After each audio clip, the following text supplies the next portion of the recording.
भगवान गणेश गंगा तट पर तपस्या में लीन थे। उसी समय देवी तुलसी, जो श्री कृष्ण जी की परम भक्त थी, वो भी वहाँ तप कर रही थी। तप के दौरान तुलसी का मन भटका। तभी उन्हें ओम ध्वनि सुनाई दी। पास जाकर देखा, एक तेजस्वी पुरुष ध्यान में लीन है।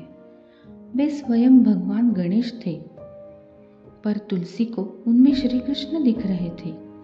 तुलसी बोली, प्रभु, आपके इस दिव्य रूप ने मेरी आत्मा को छू लिया। प्रभु, कृपया नेत्र खोले और मुझे अपनी अर्धांगिनी स्वीकार करें। ये सुन गणेश जी की तपस्या भंग हो गई और वे बोले, देवी, किसी के तप में विघ्न डालना उदंडता है। तुलसी बोली, प्रभु, ये उदंडता नहीं, मेरा प्रेम है। जन्मों से मैं आपके प्रेम में हूँ और अब प्रतीक्षा नहीं, मुझे स्वीकार करें प्रभु। गणेश जी बोले, ये प्रेम नहीं देवी, मन का भ्रम है। मैं और प्रभु श्री कृष्ण एक ही तत्व के दो रूप हैं, फिर भी एक दूसरे से भिन्न हैं। तुलसी ने विनम्रता से कहा, प्रभु, ये भ्रम नहीं, मेरा निस्वार्थ प्रेम है। जो मुझे सत्य प्रतीत हो रहा है, आप ही मेरे कृष्ण, मेरे आराध्य है। गणेश जी क्रोधित स्वर में बोले, आप बार बार वही भूल कर रही है देवी। मैं आजीवन ब्रह्मचारी रहना चाहता हूँ।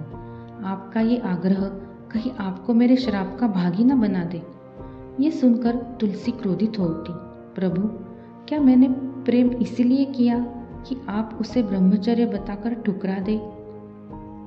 यदि मेरा श्री कृष्ण के प्रति प्रेम सच्चा है और श्रद्धा निष्कलंक है, तो मैं आपको श्राप देती हूँ। आपका ब्रह्मचर्य भंग होगा और आपके शीघ्र 2 विवाह होंगे। गणेश जी भी ये सुनकर क्रोधित हो गए। देवी, आपने अनेक भूलें की है, लेकिन सबसे बड़ी भूल ये है कि जिन श्री कृष्ण को आप आराध्य मानती है, उनके होते हुए आप किसी और को विवाह प्रस्ताव दिया और फिर मुझ ब्रह्मचारी को 2 विवाह होने का श्राप दे डाला। देवी, मैं तुम्हें श्राप देता हूँ। मेरी पूजा में तुम्हारा कोई स्थान नहीं होगा और इस जन्म में तुम्हारा विवाह श्री कृष्ण से नहीं, बल्कि एक असुर से होगा। इसी वजह से तब से तुलसी दल गणेश पूजा में वर्जित है।